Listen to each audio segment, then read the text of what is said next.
Takže pokračujeme. Naším ďalším prednášajúcim je Tibor Kurina a bude hovoriť o spracovaní veľkých dát, big data v jazyku Python. Dobré ráno, dobrý deň. Ráno ako komu. Dnešný deň som si povedal, že si povieme niečo o veľkých dátach. Čo sú to dáta? Čo sú to veľké dáta? Čo sú to veľké dáta pre nás? To, čo sa nezmestí do Excelu, že? To sú už veľké dáta. Takže čo sú to tie veľké dáta, akým spôsobom s tým dílovať? Čím ďalej, tým viac prichádzame do problematiky veľkých dát, lebo tie dáta neustále narastajú. Čo tu máme k tomu dispozícii, o čom by som sa chcel tu baviť? Rád by som vám ukázal nejaké veci ohľadne klasického pracovania veľkých dát pomocou Pandas, ktorý používa ten backend NumPy alebo PyArrow. Aké sú výsledky v rámci tohto prístupu. Potom by sme si pozreli, akým spôsobom by sme mohli toto spracovanie paralelizovať, vytvoriť na lokálne tzv. Slug výpočtových jednotiek, tzv. Cluster. Aké máme na to nástroje, ako to urobiť. Takedy sme to robili tak, že vlastne tie dáta sme rozdelili na rovnaké časti a pomocou multithreadingu sme to riešili.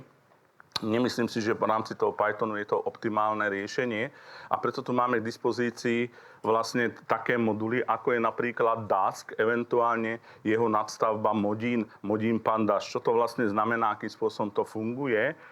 Potom si povieme niečo, čo je to Polars. Polars poskytuje možnosti tzv. Eager spracovania, čiže okamžitého vyhodnocovania dát, alebo tzv. Lazy spracovania dát. Kedy čo použiť, aké sú to možnosti, aké veľké dáta a na čo je optimalizovaný tento modul, to by sme si povedali. Ďalej by sme si povedali niečo ešte o VAEX. VAEX je modul, ktorý v podstate vyniká celku stabilitou, tým však, že nie je ešte momentálne implementácia pre Python 3.11 a z tohto dôvodu som vytvoril potom environment pre Python 3.10. Vám to potom všetko poukazujem. Poukazujeme si jednotlivé možnosti, ako to spracovať. Máme tu k dispozícii potom k tomu notebook. Poprosím vás, nemusíte to potom fotiť, ten notebook. V prípade, k tomu bude mať záujem, tak ja vám to poskytnem buď cez organizátorov, alebo môžete sa priamo ozvať aj mne. Next step, skutočne pri tých veľkých dátach, kde tie dáta sú už v rozmedzi rádovo stovky gigabajtov, terabajtov, petabajtov, čo s takýmito dátami. V tomto prípade už nebudeme mať nejakú inú možnosť, len sa pobaviť trošku na tému ešte Sparku, eventuálne jeho Python API PySparku. V krátkosti spomeniem aj Koalas. Pokúsim sa urobiť na záver tejto prednášky malú konklúziu, kedy čo použiť, pri akých veľkých dátach. Prosím vás, tie výsledky, ktoré budem ukázať, to sú moje subjektívne názory. To znamená, že treba to brať takýmto spôsobom. Povieme si to potom, kde sa to všetko naučíme. Klasický Pandas asi každý z vás pozná, ktorý robíte s dátami, na manipuláciu s dátami, prípravu dát, spracovanie, veľmi rýchla vizualizácia s backendom Matplotlib, priamo ten dataframe môžem nejakým spôsobom vykreslovať. Každý to nejakým spôsobom pozná. Čo je môj problém? Ja som taký problémový typ, ako uvidíte.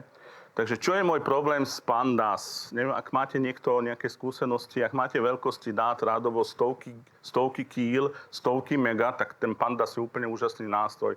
Veľmi dobre sa to učí, veľmi dobre sa s tým pracuje, je to hodne efektívne. Spoluprácu, vlastne, keď to potrebujete dáta potom už v závere vizualizovať, tak je to hodne efektívne, pretože ak nie Matplotlib a potrebujete interaktívnu vizualizáciu, hodíte to do nejakého bokeh modelu, do nejakého Plotly, čo budem aj tu prezentovať a máte interaktívnu vizualizáciu veľmi rýchlo k dispozícii. Skutočne tento prístup ukazuje vlastne, o čom je ten Python. Python nie je o tom, že robíme nejakú hlbokú algoritmizáciu. Potrebujeme riešiť problém. Okay? Potrebujeme riešiť problém. Máme tu potom modul Dask, neviem, či to niekto pozná, modul Dask. Modul Dask je hodne užitočný modul, má to jednu takú nevýhodu, že jeho syntax je podstatne zásadne odlišná od práce z Pandas. Áno, pomocou Dasku môžete vytvoriť tzv. Slug, tzv. Cluster výpočtových jednotiek. Pokiaľ máte k dispozícii niečo výraznejšie v rámci tých systémových zdrojov, treba nejaký 20-kórový procesor alebo v mojom prípade je tu 10-kórový Mac M1, tak je to hodne užitočné, pretože tých jednotlivých kórov vy môžete vytvoriť klaster, ako keby ste mali zvlášť servere, výpočtové uzly. Áno. Vytvoríte ho a dáte im nejaké výpočtové podmienky, systémové zdroje, čo sa týka počet procesorov, výpočtová pamäť, diskový priestor a tak ďalej. A predáte mu povedzme nejaký dataframe, predáte mu povedzme nejaký CSV súbor, áno, ktorý on paralelizuje a vytvorí z neho tzv. Daskový dataframe. Toto je tá jedna vec, čo je užitočná. Druhá vec, čo je užitočné, napríklad dokážete vytvárať veľké polia, skutočne veľké polia. V prípade, že by ste si chceli vytvoriť, ja neviem, nejaké pseudonáhodne vygenerovať NumPy pole o 10 miliárd prvkov, tak zrejme vám to veľmi rýchlo zahltí pamäť, pokiaľ nepracujete na nejakom veľmi výkonnom serveri. Áno, pretože treba tam počítať, že vlastne ten int, číslo, akú má veľkosť 10 miliárd, tak veľmi rýchlo dojdete do tragických rozmerov. V tomto prípade je možné vytvárať tzv. Daskové pole, uvedené daskové pole, potom veľmi efektívne ten Jupyter Notebook, či už notebook alebo lab, podľa toho, čo používate, dokážete ho vizualizovať, dokážete ho rozdeliť na jednotlivé časti a ono to potom paralelne spracuje. Prosím vás, ani jeden z týchto nástrojov, ktorý tu ukazujeme, nie je všeliek. Áno? Vždy je potrebné si vybrať to adekvátne riešenie. Dask má aj nastavbu na strojové učenie, v prípade, že by ste to potrebovali. V rámci ďalšej nejakej aktivity je tu modul Modin, ktorý je nadstavba nad Daskom a umožňuje používať vlastne Pandas ako svoj backend. Že keď ste zvyknutí na ten Pandas a potrebujete to paralelne spracovať nejaké veľké množstvo dát, tak je hodne užitočný ten Modin, pretože pri vytvorení Daskového klastra ten Modin pracuje s tými dátami, ako keby ste pracovali v Pandas. Hej, veľkými dátami. Skutočne to funguje a funguje to celku efektívne. Na skutočne veľké dáta, kde potrebujete výpočtový výkon, rýchly výpočet, že idete na ten čas, tak je užitočný ten Polars. Polars, ako vidíte, ďalší medveď samé medvede tu máme, že? Popri Pandas, tak ďalší medvedík. Polars je hodne užitočný. Má to veľmi užitočné, teda expresívne API. Ako som spomenul, umožňuje tzv. Lazy vyhodnotenie. Závisí od toho, aké typy dát máte, môže to byť hodne efektívne. Opätovne Polars Dataframe ste schopní vizualizovať pomocou spomínaných nástrojov. No a potom na mohutné dáta, kde nie je prvoradý ten výpočtový výkon, áno, nejdeme po tom výkone, po tej rýchlosti, ale máme veľké dáta. Čo sú veľké dáta? Rádovo stovky miliónov riadkov, áno, nejakého CSV súboru. Nedokážeme pracovať v Pandas. Áno, bude tu na to jeden takýto príklad, ako by sme v Pandas toto riešili a opätovne tam vznikajú nejaké ďalšie problémy. Hej. V rámci toho VAEXu je optimalizovaný na obrovské množstvo dát. Čo znamená obrovské množstvo dát? Stovky miliónov riadkov, miliardy riadkov. Opäť na tom ukážeme nejaký krátky príklad. V tomto je hodne užitočný práve tento VAEX. Tu ukazujem nejaké porovnanie. Opätovne hovorím, ak bude mať niekto záujem, tak môžem dať dispozícii aj samotnú prezentáciu. Aký je medzi nimi rozdiel, kedy čo používať, aké sú výhody, nevýhody uvedených riešení. Chcem na to poukázať, že v podstate nie je možné v rámci dnešnej doby sa sústrediť len na spracovanie dát pomocou jedného modulu a keď sa už naučím ten modul dobre, tak neustále sa toho držať. Toto je to, čo ja vidím v tej praxi, nakoľko pracujem ako kontraktor dlhé roky pre rôzne spoločnosti. A toto je také typické, že naučí sa jeden modul a snaží sa to nejakým spôsobom cez to znásilňovať. Skutočne potrebujete mať tzv. Švajčiarsky nožík. No, švajčiarsky nožík. Prosím vás pekne, čo budeme robiť, alebo čo v podstate je tu pripravené pre vás. Vygenerujeme nejaké dáta, na začiatok niečo malé, 25 miliónov riadkov, 4 rôznych slobcov. Pozrieme sa na to, čo to s tým robí. Ja sa budem trošku otáčať, lebo je tu trošku taký technický problém, takže za to sa ospravedlňujem. Potom môžeme ďalším krokom ukázať získanie dát, akým spôsobom môžeme získať dáta, povedzme z nejakého CSV súboru. CSV súbor, ktorý sa tu používa, to je to klasické user slog, neviem, či to niekto pozná, má to asi 390 miliónov riadkov. Samotný súbor má veľkosť 30 giga. Prosím vás, v rámci tohoto veľkého spracovania dát na samotnom systéme je skutočne to tá horná hranica pri CSV súboroch, čo som bol schopný nejakým spôsobom dosiahnuť. V prípade tých väčších dát zrejme by sme už sa obraceli na niečo iné. Že na čo? To si povieme v závere. Praktické dáta z VAEX data, ktorý má v podstate v Google Cloude aj v Amazone uložené dáta aj sú verejne prístupnené, čiže v podstate si to môžete aj vy nejakým spôsobom stiahnuť. Upozorňujem, VAEX, ktorý si stiahuje tieto dáta, áno, pri stiahnutí tých dát ukladá do nejakého adresára, eventuálne to môžem ukázať. Veľkosť týchto dát HDF 5-kových súboroch je asi 5 giga, alebo tak nejak uvidíme. Uvidíte, akým spôsobom je to schopný spracovávať. Celá finta spočíva v tom, že VAEX spracuje uvedené dáta, mapuje do pamäte jednotlivé časti tých dát, čiže používa diskové úložisko ako kvázi časť pamäte, čiže každý proces si mapuje do pamäte tie dáta. Tak, poďme sa pozrieť teda na niečo praktického. Čo tu máme, ako vidíte, po úvodných nejakých importoch. Áno, ukazujem jednotlivé možnosti, teda, čo som tu importoval. Opätovne importujem NumPy, áno, NumPy pole. Preto NumPy pole, pretože v listoch by som asi neúspel, keby som to generoval do tých listov 25 miliónov riadkov. List je najpomalšia datová štruktúra v rámci tohoto Pythonu. NumPy je približne asi, ak sa dobre pamätám, 27 krát rýchlejší než list. Takže po základných nejakých importoch, výborne, no poď.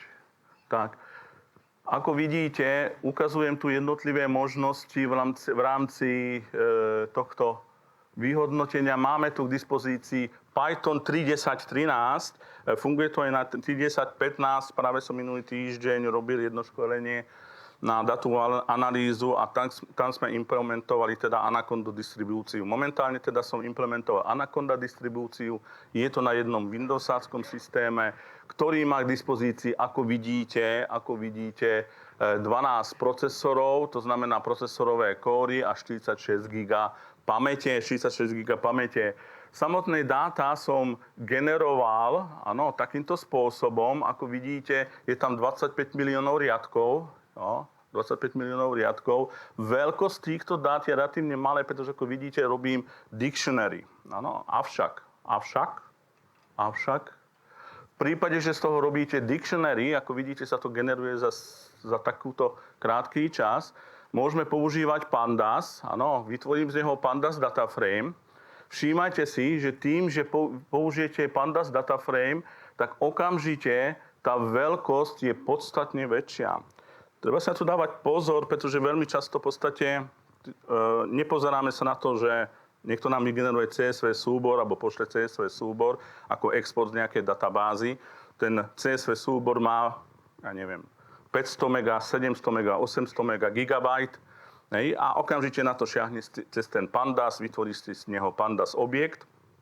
Pandas má obrovské systémové nároky, alebo podstatne veľké systémové nároky na vytvorenie takéhoto objektu. Treba si uvedomiť, že vždy, keď pracujete s IPythonom, či už Jupyter Notebook, Jupyter Lab, ako v mojom prípade, tak okamžite tie dáta vám tam budú bopnať. A veľmi často vidíme to, že vytvárame ďalší objekt a ďalší Pandas data frame a ide si robiť nejaký group by operáciu, nejakú agregáciu, vznikne ďalší data frame a stále to máte v pamäti a bopnajú.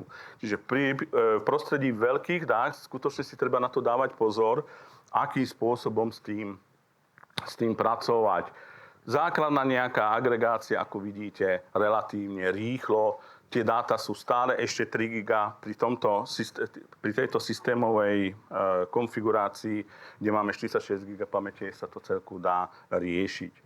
Ako to vyzerá v prípade dasku? Áno, v prípade dasku, ako vidíte, takýmto spôsobom si vytvorím tzv. Daskový klaster. Importujem z triedu klient a ako vidíte, ja som tu vytvoril klaster z 10 výpočtových jednotiek, čiže 10 kórov, ako keby to chcel teda paralelne pracovať. Treba si tu dať do nejakého merku aj to, že v prípade, že takýto klaster vytvoríte, tak ten spôsob vytvárania bude nejaký čas trvať, pretože potrebuje to mapovať do pamäte jednotlivé časti tých dát. Prosím vás pekne, ako vidíte, pri zavolaní objektu klient, on mi vracia potom aj dashboard. Tí, ktorí to poznáte, neviem, či to poznáte, dashboard je písaný v bokeh, to znamená, že potrebujete mať adekvátnu verziu bokeh inštalovanú. Uvedený dashboard potom vám dáva možnosť nejakým spôsobom sledovať ten vývoj, akým spôsobom funguje, ako funguje samotný ten výpočet. Dask okrem toho umožňuje potom aj paralelizáciu vašich výpočtov, vašich algoritmov. Treba typicky, keď v Pythone voláme jednu funkciu za druhou, tak sa to volá sekvenčne. No, každá funkcia nejaký ten čas trvá. Dask dokáže paralelizovať pomocou funkcie delay. Keď si to naimportujete, je možné pomocou funkcie delay dekorovať vašu funkciu a tým pádom vlastne ho predávate do toho daskového klastera, ktorý ho paralelizuje a je možné z toho potom vytvoriť, ako vidíte, tzv. Exekučný predpis, kde vidím, či tá moja aplikácia je správne paralizovaná, či to netreba nejakým spôsobom ináč optimalizovať a až potom zavoláte samotný ten výpočet pomocou metódy compute. Áno. Tu vidíte, ako vyzerá exekučný predpis v tomto mojom prípade. Exekučný predpis alebo exekučný plán je možné potom si uložiť aj do nejakého externého súboru, PDF súboru, zrejme pre nejakých zložitejších výpočtov. Nakoľko celá operácia je lazy operácia, tak potrebujete nad tým daným objektom, ktorý voláte, volať metódu compute, ktorý de facto okamžite ho aj vykoná.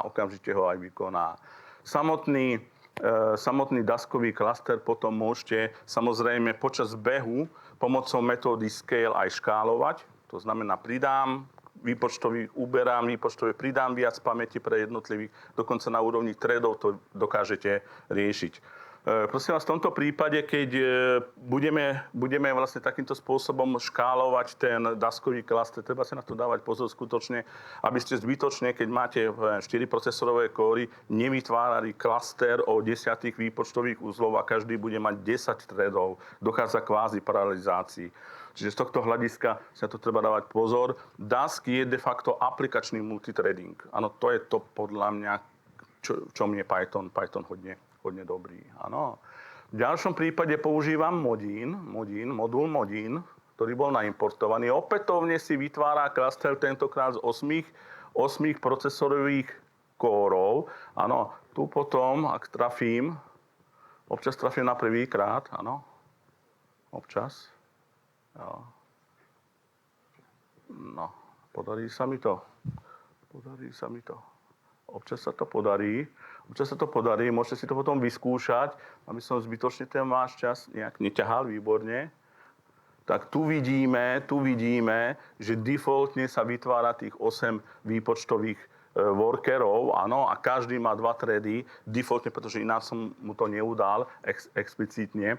Áno, mapuje to na toľko pamätí, áno, 16 threadov. Opäť to môžete vidieť potom cez ten daný dashboard. Všímajte si, že v tomto prípade sa vytvára si Modin pomocou triedy data frame, vytvára si z tých pôvodných dát. Tieto dáta je to dictionary, čo bolo tu vygenerované.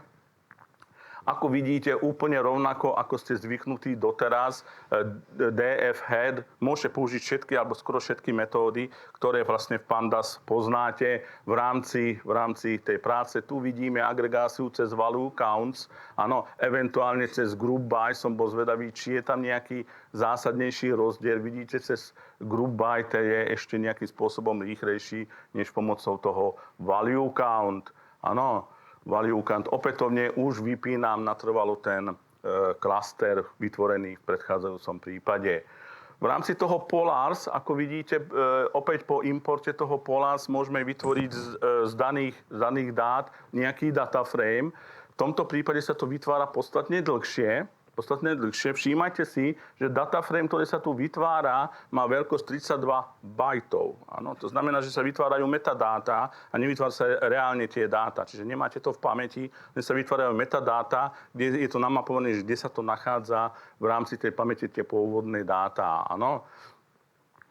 Všímajte si, že DF-head ukazuje, že Polars nemá indexy, ako sme na to zvyknutí z Pandas. Áno? Čiže už na prvý pohľad to vidíte. Ďalej vidíte jednotlivé tie typy atribútov, ktoré sú tam udané. Áno? Čiže máme tam 2 stĺpce kategorických dát a 2 stĺpce kvantitatívnych dát. Describe ukazuje teda základné nejaké štatistické rozdelenie, hodne podobné ako v Pandas. Upozorňujem, ten rozdiel je hodne malý medzi Pandas a medzi Polars. Tá syntax je veľmi, veľmi podobná. Áno, je veľmi podobná a ja by som to ešte trošku ten Polars prirovnával aj tej Sparkovej analýzy. Ten Sparkovú analýzu tu nebudem ukazovať, ale môžeme sa o tom v krátkosti porozprávať.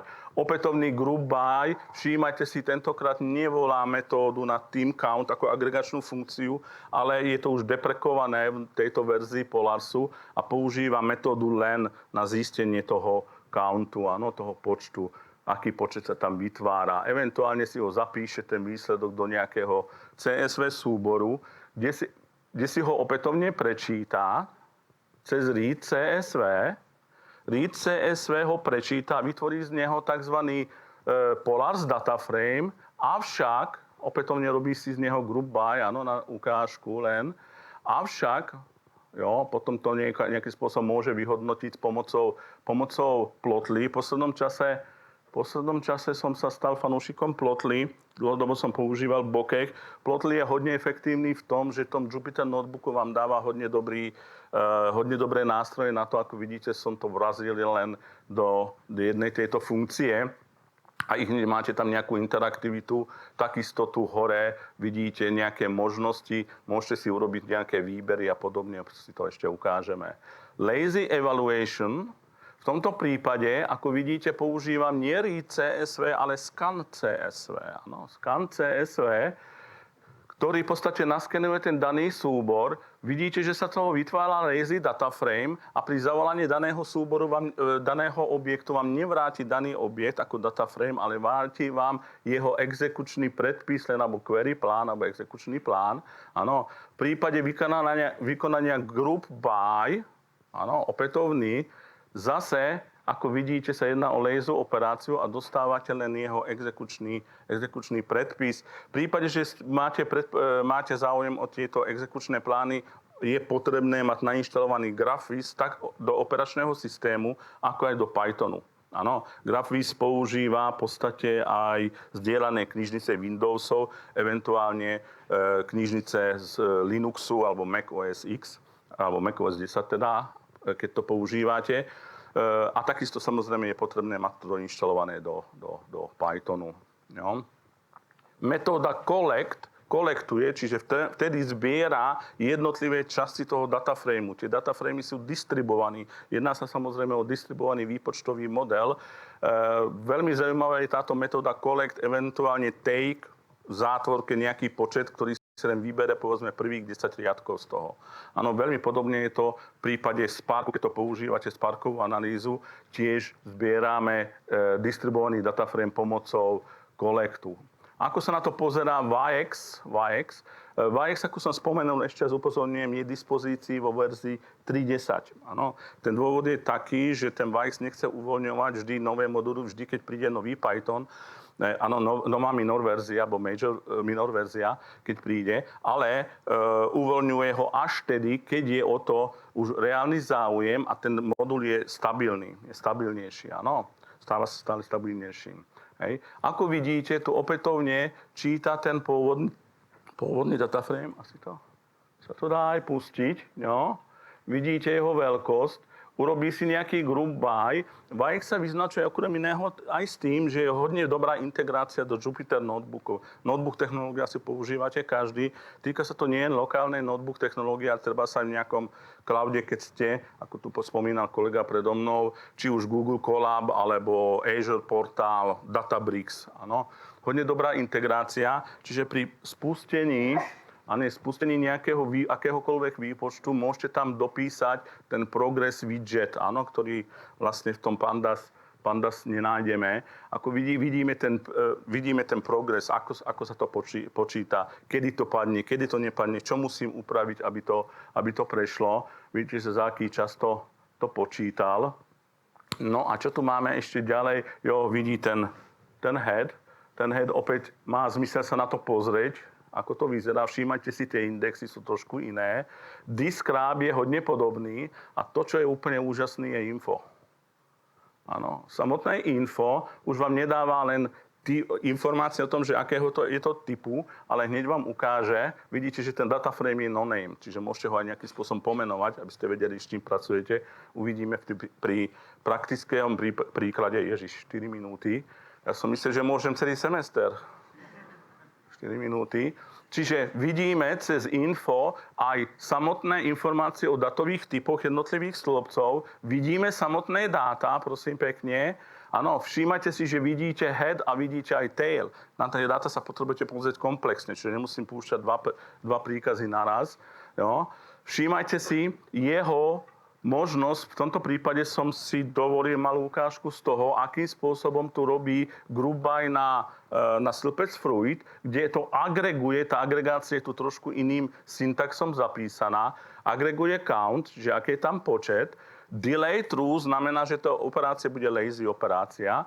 No a na stĺpcom pohlavie robí agregáciu sum. Áno, nad atribútom atribúty 1. Jo. Po samotnom pustení, som tu, dobre, jo. Opäť vidíte, že ten delay spôsobí, že máte pocit, že sa to nič nevykonalo, ale až keď zavoláte ten execute, tak vtedy začína vytvárať samotný ten výpočet, áno. Samotný ten výpočet začína vytvárať až vtedy. Jo? Vidím, ktorý stĺpec, kedy, akým spôsobom spracuje. Takto to funguje, prosím vás, všade tu vidíte potom už len ten samotný výsledok. V rámci tých praktických príkladoch som si povedal, že poďme sa na to pozrieť, že čo s tým dokážeme. Čiže okrem toho, že nejakých 25 miliónov riadkov vygenerovaných do nejakého dictionary, tak som našiel napríklad na Google Store Vajex Data, áno. Vidíte tu nejaké telefónne hovory. Veľkosť daného dataframu je 13 miliónov riadkov, tentokrát v viacerých stĺpcoch. Áno, viacerých stĺpcov. Vidíte to info, čo s tým robí. Hej. Ja som tu pretypoval ešte stĺpec arrival time a creation time na daytime typ. Bol to pôvodne, myslím, int, ak sa dobre pamätám. Pretypoval som to na daytime typ. Jeden je v milisekundách, druhý je v nanosekundách. Jo. No, výsledok, ktorý tu vidíme, áno, opätovne som tam robil uvedenú agregáciu. Všímajte si triedu binary time, ktorý vlastne pracuje s stĺpcom daytime, pokiaľ to máte takto nastavené, a môžete si zvoliť tú rezolúciu. Rezolúcia D znamená zrejme day. Malé H, hour, áno, year a podobne. My sme pokračovali. Ako vidíte, exekúcia prebiehla za takýto čas. Ďalší taký príklad, ktorý tu nájdeme, je 190 miliónov riadkov už tentokrát. Áno, sú to letecké dáta z rokov 88 až 2019. Jedná sa o HDF5-kový súbor ako taký. Jo. Opätovne vidíte ten info, čo tam znamená, v podstate máte viac týchto stĺpcov, čiže ten výpočet by mohol byť celku komplexný. Ako vidíte, veľmi jednoducho vytvoríte, aký počet, to, čo som hľadal, aký počet bolo v jednotlivých rokov letov a aké tam bolo priemerné meškanie v minútach, áno. Priemerné meškanie v minútach. Výsledok som si dovolil zobraziť do takéhoto grafu. Ja to skúsim asi nepotrebujeme table of context. Nepotrebujeme table of context. Tak. Jo. Do jedného grafu som to zobrazil, kde používam dokonca dva osy, y-nové osy, pretože sú tam rôzne rozmeny. Čiže máme tam milióny letov a meškanie sú v priemere jednotlivých sekundách. Ano.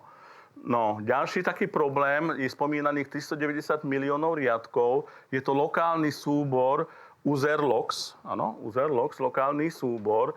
Prosím vás pekne, v prípade pandas nepoužívajme, respektíve nemá v tomto prípade zmysel ho používať. Vidíte chunk size. Ako ste viete, chunk size vám vráti generátorový typ a pomocou metódy next, magic metódy next alebo funkcie next môžete v podstate vyberať z daného generátora vždy nejaký data frame. Dámy a páni, ja sa spovedem, trošku som to asi preťahol, minus 0,19 sekúnd. Tí, ktorí teda máte záujem, tak cez organizátor bude v dispozícii nie len Jupyter Notebook, ale aj vyfrízovaný environment z Anacondy, čiže aby ste vedeli, akú verziu tam nainštalovať, dám to v dispozícii, respektíve sa môžete obrátiť priamo na mňa. Jo. Nedostali sme sa už praktickým veciam. Nech sa páči. Ďakujem. Máme nejaké otázky. Prvá otázka je, že má Dask aj samotný query plan, podľa ktorého je daná operácia, transformácia vykonaná? Alebo akým spôsobom mám vedieť, ktoré operácie boli ako vykonávané? Vidím to cez ten dashboard. Áno, vidím to cez dashboard. Čiže v prípade, v podstate, keď urobím akúkoľvek operáciu, treba urobím nejaký group by operáciu, predám to vlastne tomu klastru. Z toho klastru je možné vyťahnuť ten exekučný plán, áno, lebo ten query plán je možné ho vyťahnuť a potom cez ten dashboard vidíte presne, čo bolo vykonané, čo nie. V prípade nejakých problémov vám to označí červeným, že tu to skončí, tu to zlyhalo z nejakého dôvodu. Ďakujem. Ďalšia otázka je, aká je vaša skúsenosť, respektíve názor na pandas.dataframe.query? Pandas Dataframe Query je metóda, kde môžete vlastne dopytovať ten data frame, čo tam napríklad keď hľadáte, že niektorý slúpec musí mať nejakú hodnotu, viete s tým efektívne filtrovať. Je hodne užitočné vtedy, keď chcete mať ten kód hodne prehľadný, transparentný. Je to lepšie, než keby ste to zapisovali do hnatých zátvoriek. Problémy s performance alebo nejaké iné? Nie, ja nemám takú skúsenosť. Otázka. Rozlišuje Lazy Polars transformácie a akcie ako Spark?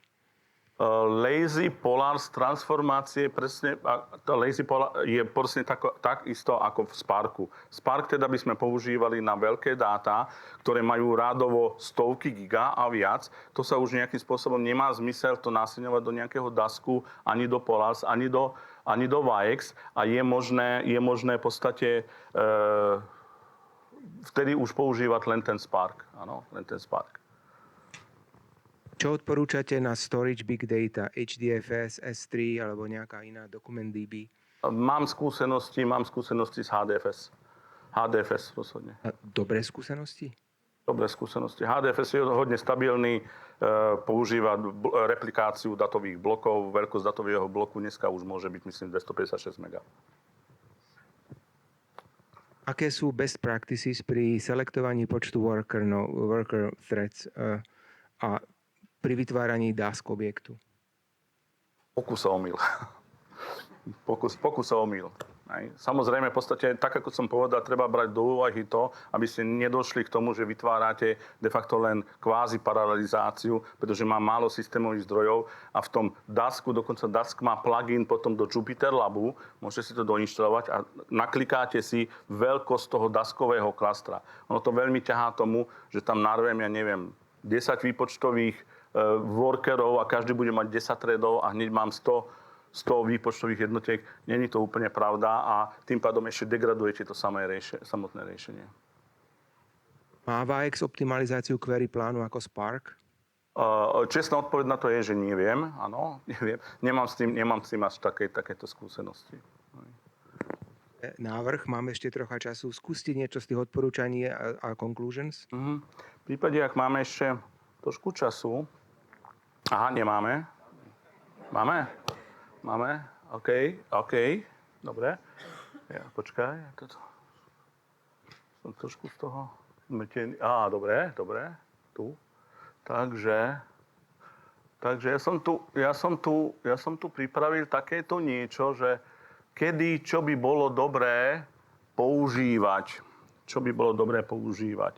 Moje skúsenosti, ako videli ste pred chvíľkou, áno, máte nejaký... Tieto čísla, ktoré vidíte, to sú hrubé dáta, raw data, áno. Nebavíme sa o objektoch vytváraných v rámci Pythonu. Sú to hrubé dáta, čiže mám hrubé dáta vo veľkosti 2 giga, alebo do 2 giga, ešte ako tak vystačíte s tým Pandas. Áno. Není to úplne optimálny, ale v prípade, keby ste používali napríklad ako backend PyRO, tak možno, že by sa to ešte odporúčalo. 2 giga až 10 giga, jedna z tých možností je chunk size. Tie generátory.